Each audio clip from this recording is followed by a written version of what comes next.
जय हिंद। हमारा पड़ोसी देश श्रीलंका जो है वो चाइना के डेट ट्रैप में फंस चुका है। अब वो चाइना का एक उपनिवेश के तौर पे बनने जा रहा है। फिलहाल उसको आईएमएफ बेल आउट पैकेज दे के रिवाइव करने की कोशिश कर रही है। तो ये बेल आउट पैकेज क्या होता है और कैसे चाइना के चंगुल में फंसा श्रीलंका, इसको हम समझते हैं।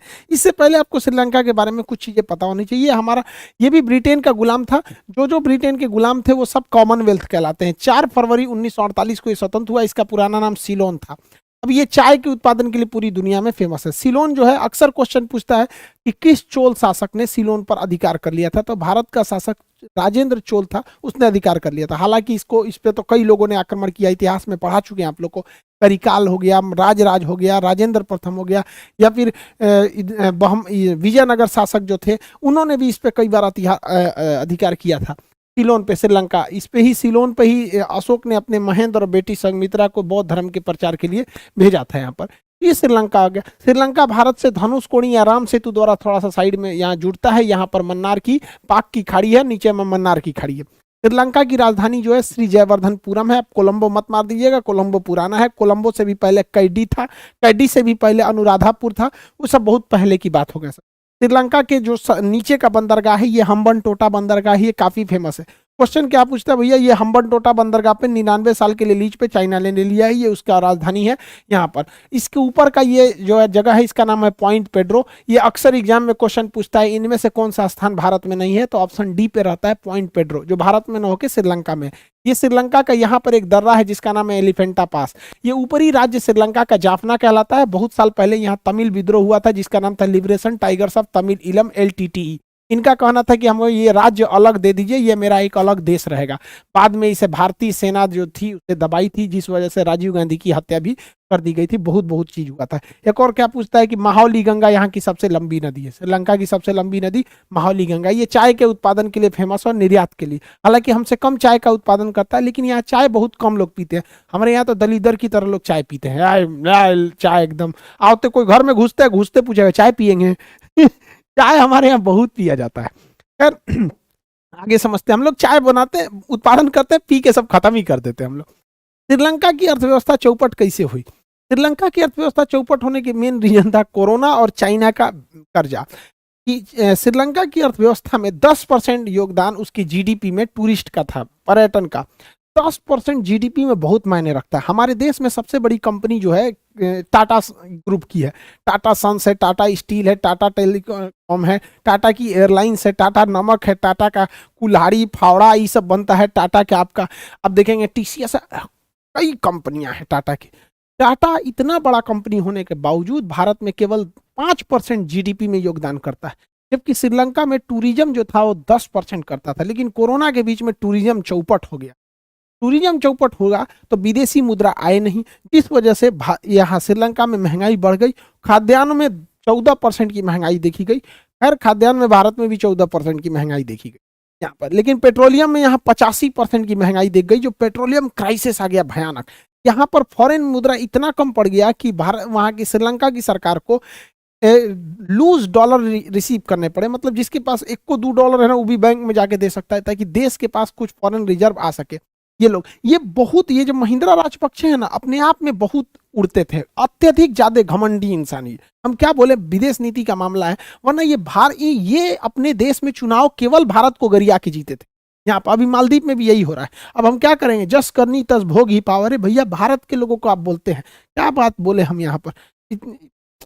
कहाँ जाए, चाइना को लगता था कि ये यहीं पे, चाइना गुलाम बना के रखना चाहता है। हमारे भारत के लोग हम जीते हैं और जीने चाहते हैं। अब आया समझ में यहाँ पे, अब भारत के पीछे आ रहा है। इनके यहाँ फॉरेन रिजर्व पूरी तरह से चौपट हो गया।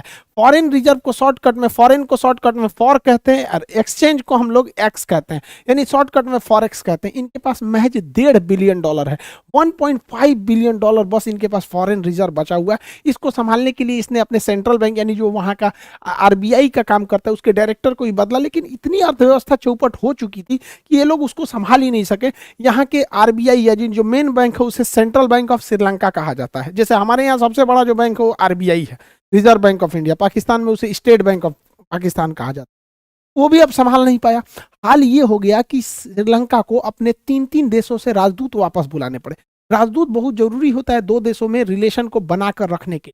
वरना राजदूत नहीं रहेगा तो देश में बड़ा दिक्कत हो जाएगा, रिलेशन खत्म होने लगता है।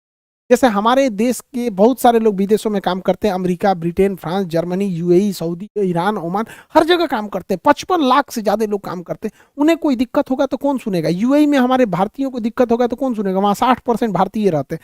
तो वो राजदूत से कहते हैं, राजदूत के अंडर में पूरी स्टाफ की एक टीम होती है, वो काम कर, इस पे करोड़ों का खर्च आता है। श्रीलंका की अर्थव्यवस्था इतनी गिर गई कि इसने अपने 3 देशों से राजदूत को वापस बुला लिया।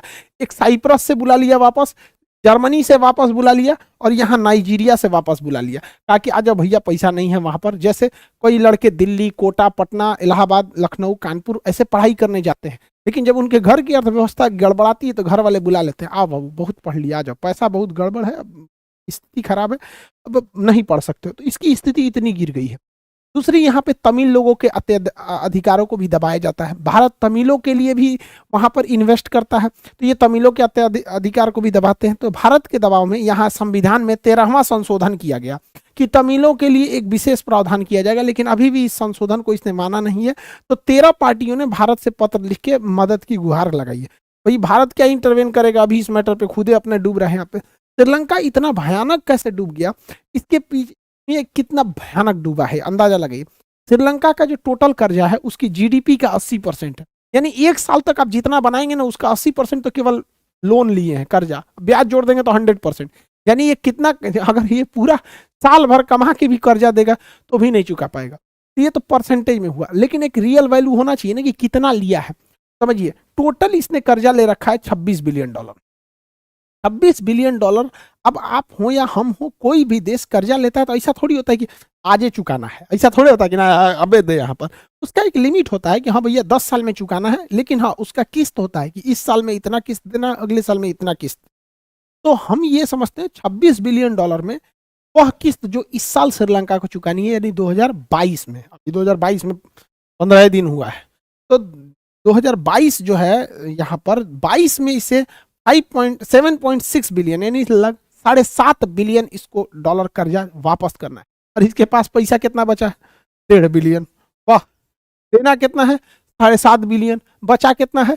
1.5 बिलियन। हो गई बैंकरप्टी की नौबत आई। अब इसके सामान बिकने लगेंगे कि जब भी हम किसी से कर्जा लेते हैं तो वो सिक्योरिटी में कुछ मोर्गेज लेता है। कोई भी इसे कर्जा देगा, जैसे भारत भी किसी से कर्जा लेता है या कोई भी देश लेता है तो मोर्गेज के रूप में अपनी कोई संपत्ति गिरवी रखता है। जैसे कोई कंपनी रेलवे को गिरवी रख सकती है कि भैया हमें कर्जा दो, अगर नहीं चुकाएंगे तो मेरे रेलवे की पूरी कमाई तुम ले जाओगे, यानी रेलवे पे तुम्हारा कब्जा हो जाएगा। या फिर एयरपोर्ट दे देगा, जैसे भारत कर्जा लेगा तो कह देगा भाई दिल्ली का एयरपोर्ट हम मोर्गेज के रूप में रख सकते हैं कि अगर नहीं चुकाएं तो फिर हमारे दिल्ली एयरपोर्ट से जितनी इनकम होगी आप ले जाएंगे, पूरा कंट्रोल आप कीजिएगा उसको। तो इसकी बहुत बुरी स्थिति आ गई है श्रीलंका की वहां पर। हालांकि श्रीलंका जो है अब जा रहा है IMF के पास से बेल आउट पैकेज लेने।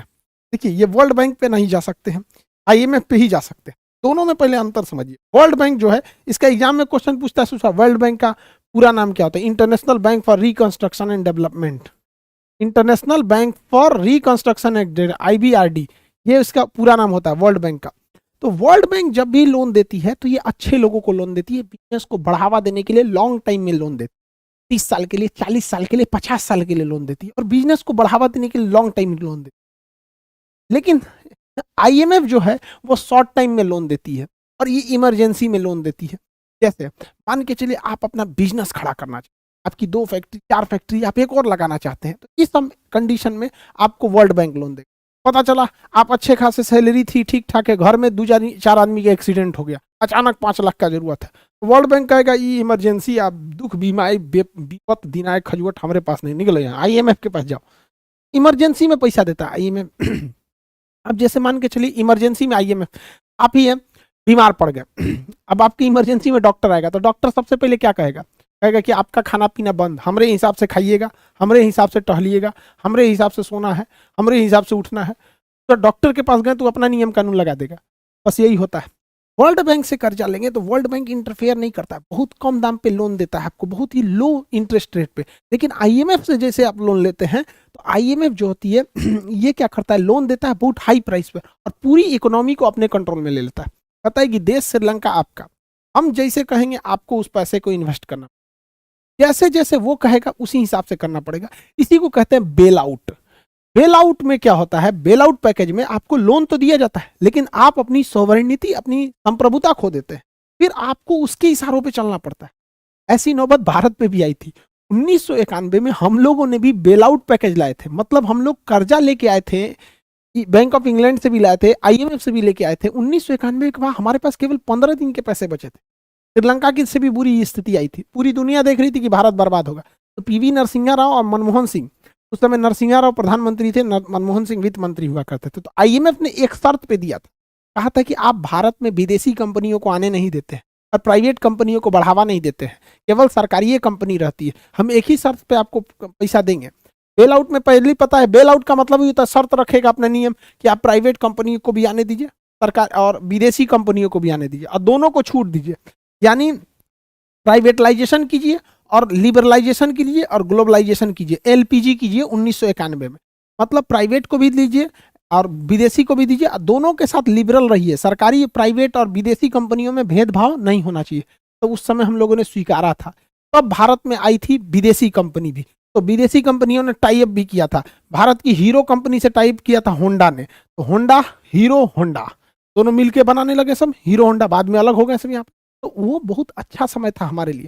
श्रीलंका को भी बेल आउट पैकेज मिलने जा रहा है, लेकिन श्रीलंका की अर्थव्यवस्था संभल नहीं पाएगी इन दो लोगों से। क्या ही बताएं हमको, तो बेल आउट पैकेज आप समझ गए। दूसरा क्वेश्चन एग्जाम में पूछेगा कि अल्पकालीन ऋण कौन देता है, छोटे समय के लिए तो आईएमएफ देता है, दीर्घकालीन और विकासात्मक कामों के लिए वो देता है। इमरजेंसी और भुगतान संतुलन में गड़बड़ हो जाता है, भुगतान संतुलन मतलब पैसा देना है, बिल पेमेंट करना है, पैसे नहीं है, उस सब के लिए आईएमएफ होता है। ठीक है, यहाँ आईएमएफ लोन देता है। श्रीलंका का अभी हम लोगों ने हाल ही में श्रीलंका का ये वाला एरिया जो है इसका ट्रिंकोमाली में बहुत बड़ा इसका एक ऑयल टैंकर डिपो था। यहाँ पर लाखों टन तेल को रखा जा सकता था। तो भारत ने इसे लीज पर ले लिया है। चाइना इसे लेना चाहता था, लेकिन भारत ने इसे लीज पर ले लिया। भारत यहाँ पेट्रोल रखेगा। आप कहेंगे कि भारत पगला गया है क्या, अपना पेट्रोल श्रीलंका में काहे रखेगा? तो रीजन समझिए क्या होता है। कभी कभी क्या है कि तेल के दाम में अचानक गिरावट आ जाती है, इतना गिरावट आ जाती है कि किसी भी देश को अरबों खरबों का फायदा हो सकता है। ठीक है, उस स्थिति में जैसे भारत में 2020 में इतना तेल का रेट गिरा था जिसका कोई हद नहीं, 32 रुपये लीटर पे चला आया था। ईरान वगैरह जो विदेशी है, हम लोग को तो महंगा ही मिला था क्योंकि सरकार उसी बहाने कमा लेती है। तो हमारे पास रखने का जगह नहीं था, तो हम लोग माथा पीट रहे थे। इसलिए हम लोगों ने क्या किया, श्रीलंका के ट्रिंकोमाली टैंकर जो है द्वितीय विश्व युद्ध के समय का ही है, इसको हम लोगों ने ले लिया है, दोबारा इसको ठीक ठाक करके अब कभी भी तेल सस्ता होगा ना तो हम ये लोग यहीं ले जाकर रख देंगे। महंगा होगा तो भाई हम लोग इंतजार करें, महंगा होगा नहीं खरीदेंगे, 2 महीना का तो यहीं में स्टोर करके रख देंगे। समझ में आ गया कि नहीं? ये स्ट्रेटेजिक ऑयल रिजर्व कहलाते हैं। इस पे हम एक सेपरेट वीडियो बनाए हैं, आप लिंक है देख लीजिएगा कि किस तरह से स्ट्रेटेजिक ऑयल रिजर्व होते हैं, काम करते हैं। तो भारत ने लिया, चीन ने इस पर काफी ऐतराज जताया है। और चीन ने क्या कहा है कि श्रीलंका को किसी तीसरे ताकत से बचना चाहिए। तो भारत सरकार को भी यहाँ कहना चाहिए कि श्रीलंका की बर्बादी के पीछे भी किसी तीसरी ही देश का हाथ है, यानी चाइना का हाथ है। चाइना किस तरह से फंसाया है अपने बीआरआई प्रोजेक्ट में, उसको समझिए ध्यान से। चाइना के पास इतना पैसा हो गया है भाई साहब कि उसको पास रखने के लिए गोदाम कम पड़। चाइना ने दिमाग लगाया कि पैसा रखे रखे दिमाग खाएंगे सब, उससे अच्छा हम इससे पूरी दुनिया में सड़क बना लेते हैं। सोचो चाइना का, हम लोग अपने भारत में अच्छा से सड़क नहीं बना पा रहे। कभी आइए बिहार में, आपको यहाँ 100 किलोमीटर चलने में 5 घंटा लगेगा, जबकि देश, किसी भी देश में विकास का एक सीधा सा उसूल है, अगर आप 1 घंटे में 100 किलोमीटर का डिस्टेंस ट्रेवल कर रहे हैं, उस जगह को भगवान भी विकास होने से नहीं रोक सकते। और हाँ, यहाँ पे क्या होता है, 100 किलोमीटर मतलब 5 घंटा तो कोई नहीं रोका है आपका। 100-150 किलोमीटर आराम से गया, जाम लग जाएगा तो और भयानक हो जाता है। 4 घंटा 5 घंटा लग जाते हैं 100-150 किलोमीटर डिस्टेंस है। तो चाइना के पास इतने पैसा थे कि उसने पूरी दुनिया में सड़क बना दिया, दुनिया में, और पैसा दिया अपना, लो ना हमारा सड़क है। इसने 2 तरह से सड़क बनाया। एक जमीन पर जो बनाया, इसने सड़कों का जाल बिछाया, मंगोलिया में, रूस में, कजाकिस्तान में, तुर्की में, ईरान में, यहाँ से पूरा यहाँ यूरोप तक में पूरा सड़क बिछा दिया। यहाँ पर पाकिस्तान में सीपीईसी, ये सड़कें बिछा दिया। इन सड़कों को वो कहता है वन बेल्ट, इसे वो कहता है वन बेल्ट। दूसरा, समुद्री रास्ते को भी उसने बनाया, जगह जगह पे बंदरगाह बनाया। लगभग यहाँ पे 60 देशों में इसने क्या किया, बंदरगाह बनाना चालू किया, 60 देशों में। इसे कहता है वन रोड, वन रोड। तो जो स्थल मार्ग है उसे कहता है वन बेल्ट, और जो समुद्री मार्ग है उसे कहता है वन रोड। उसी को कहता है one belt one road initiative. Initiative इसी को शॉर्टकट में belt and road initiative BRI कहते हैं। तो OBRB कहिए, OBOR कहिए, वन बेल्ट वन रोड कहिए, या उसी का शॉर्ट फॉर्म होता है BRI प्रोजेक्ट। और इसी को आप कह सकते हैं सिल्क रूट कह सकते हैं। सिल्क रूट आज से 2000 साल पहले हुआ करता था प्राचीन काल में, उसी का ये नया वर्जन है। इस प्रोजेक्ट के तहत चाइना अपने गोदाम में पड़े पैसे, जिसे वो सामान बेच बेच के कमाया है, आज दुनिया का कोई ऐसा घर नहीं है जहां चाइनीज सामान नहीं है। आप कितनों चाइना को गरिया लीजिए, लेकिन चाइनीज सामान आपके घर में भी हो। उस अपने पैसा को इस तरह से यूटिलाइज किया कि पूरी दुनिया में वो सड़क बनवा दी। और सड़क बनाता था तो पैसा उसी देश से लेता था, और वो भी देश कह रहा है कि भैया हमारे पास पैसे नहीं है, तो कम से कम इसी के पैसों से बना रहा है। चाइना क्या करता है, किसी भी देश में BRI प्रोजेक्ट के तहत वहां पे बंदरगाह बनाता है। लेकिन चाल समझिए, इस बंदरगाह बनाने के लिए इंजीनियर कहां से आएंगे? चाइना से। बेहतरीन क्वालिटी का स्टील कहां से आएगा? चाइना से। जानबूझ के ये वैसे ही देश में बनाता है जो बहुत पिछड़े देश है, जहां ना अच्छे क्वालिटी का सीमेंट होगा, ना अच्छे क्वालिटी का स्टील होगा, ना अच्छे क्वालिटी के इंजीनियर होंगे। तो ये तो बनाने को तो बना दिया, चाइना ने इनको पैसा दिया लोन के रूप में, ब्याज कमा रहा है, और उसी से यहाँ पे स्टील बेचा, इंजीनियर दिया, सीमेंट दिया। उसके इंजीनियर जितने प्रोजेक्ट बनाएंगे उतने विद्वान होंगे, क्योंकि एक्सपीरियंस आएगा। अलग अलग देशों में रिफाइनरी लगा रहा है, रिफाइनरीज के लिए भी टेक्नीशियन चाइना से बेहतरीन ढंग का लोहा मशीनरी बड़ी बड़ी चाइना से, ऑयल पाइपलाइन बिछा रहा है पूरी दुनिया में BRI प्रोजेक्ट के। सब कहाँ से आ रहा है? चाइना से। उसका पैसा भी इन्वेस्ट हो रहा है, ब्याज भी आ रहा है, उसके लोगों को रोजगार भी मिल रहा है, उसके टेक्नीशियन भी सीख रहे हैं, उसे एक्सपीरियंस भी हो रहा है। अब बड़े बड़े जगहों पे एयरपोर्ट बना रहा है। श्रीलंका में हम्बनटोटा एयरपोर्ट बनाया, अरबों खरबों रुपया दिया। श्रीलंका कहा ठीक है बना दीजिए। सीमेंट आया चाइना से, जहाज आया चाइना से, एयरपोर्ट लगा चाइना से, शीशा कुर्सी गिलास आया चाइना से, लाइट वगैरह जितना आया सब चाइना से। पैसा किसका? चाइना का। ब्याज किसको मिला? चाइना को। फायदा किसको हुआ? चाइना को। उसके बाद से एयरपोर्ट पे झक मारो, वसूलो, आओ टिकट कटाओ, पैसा हम चाइना को देंगे। चाइना इसी से कमाता है। चाइना, इससे चाइना के लोगों को रोजगार मिलता है। तो कोई पहाड़ा भाई चाचा चाइनीज लग रहा है यहाँ पे, दाढ़ी या तो रख लो या तो कटवा लो यार, बीच में छोड़ के रखे हो ये चाइनीज है। तूने खत्म हो गया है वो, देखो चाइनीज पूरा खत्म हो गया, तब वो पी रहा है उसको, बीड़ी को फेंक दो, इसको खत्म हो गया लोल कहीं का। इन सब को क्या मिल जाए? रोजगार। इसी वजह से आज दुनिया में स्किल्ड वर्कर के मामले में चाइना सबसे आगे है। हमारे पास वर्कर हैं बट हमारे पास स्किल्ड नहीं है। चाइना के वर्कर में और इंडिया के वर्कर में अंतर समझिए। हमारे यहाँ कोई मजदूर जाता है, कहता है कि मालिक काम चाहिए, 8-10 हजार का जरूरत है, काम चाहिए। मालिक पूछेगा काम क्या जानते हो, तो कहा कुछ करा लीजिए। ये भारत में है। चाइना वाला, हम पेंटर हैं हमको काम चाहिए, हम टेक्नीशियन हैं हमको काम चाहिए, वेल्डर हैं काम चाहिए, नट कसते हैं काम चाहिए, हाइट पे काम कर सकते हैं काम चाहिए। मतलब वो स्किल्ड है, वो अपने हुनर को बताएगा और आपसे काम मांगेगा। अब भारत में मजबूरी बताएगा काम मांगेगा। हमारे यहाँ यही हो गया है। तो ये चाइना कैसे? हमारे यहाँ लोगों को काम नहीं। चाइना ने पूरी दुनिया में सड़क बना रहा है, पूरी दुनिया में एयरपोर्ट बना रहा है। उसके यहाँ मजदूरों, कहीं से मजदूर पटक के कहता रोजगार चाहिए, श्रीलंका भेज दिया, अमेरिका भेज दिया, पाकिस्तान भेज दिया, यूरोप भेज, हर जगह काम करा रहा है। इसके वजह से अब श्रीलंका भी इसी चाल में फंस गया था। एक्चुअली BRI प्रोजेक्ट के तहत, one belt one road initiative कहिए या सिल्क रूट कहिए, BRI प्रोजेक्ट के तहत पूरी दुनिया में 60 देशों में चाइना ने काम करा रहा है। वहां पे एक्चुअली लोगों को लग रहा है कि चाइना जो है वो लोन दे रहा है और उन लोग के इंफ्रास्ट्रक्चर को डेवलप कर रहा है। एक्चुअली वो लोन नहीं दे रहा है, वो लाइन ऑफ क्रेडिट दे रहा है। लाइन ऑफ क्रेडिट क्या होता है कि जब हम किसी देश को कर्जा देते हैं इस शर्त पे कि तुम इस लिए गए कर्जा से हमारे ही देश से सामान खरीदोगे। तो चाइना पैसा पे पैसा कमा रहा है, इतना पैसा हो गया। और हमारे देश में अभी चुनाव चल रहा है पंजाब का खत्म होगा उसके बाद उत्तराखंड का खत्म होगा, यूपी का खत्म होगा, उसके बाद फिर कहीं का चालू हो जाएगा। अभी बंगाल में खेला हुआ था, अभी कहीं और खेला होगा, ऐसे खेला होते रहता है हमारे यहाँ। ये देखिए पूरी दुनिया में घूम रहा है और हम लोग अभी अपने देश में बना रहे हैं। तो श्रीलंका इसी चाल में फंस गया था।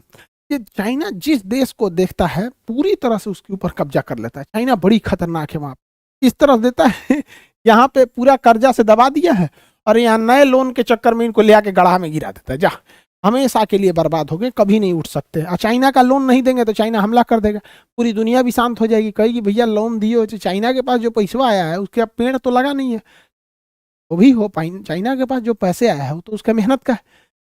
तो ये चाइना की खतरनाक पॉलिसी है। इसी के तहत चाइना ने श्रीलंका में एक बंदरगाह बनाया, हम्बनटोटा बंदरगाह।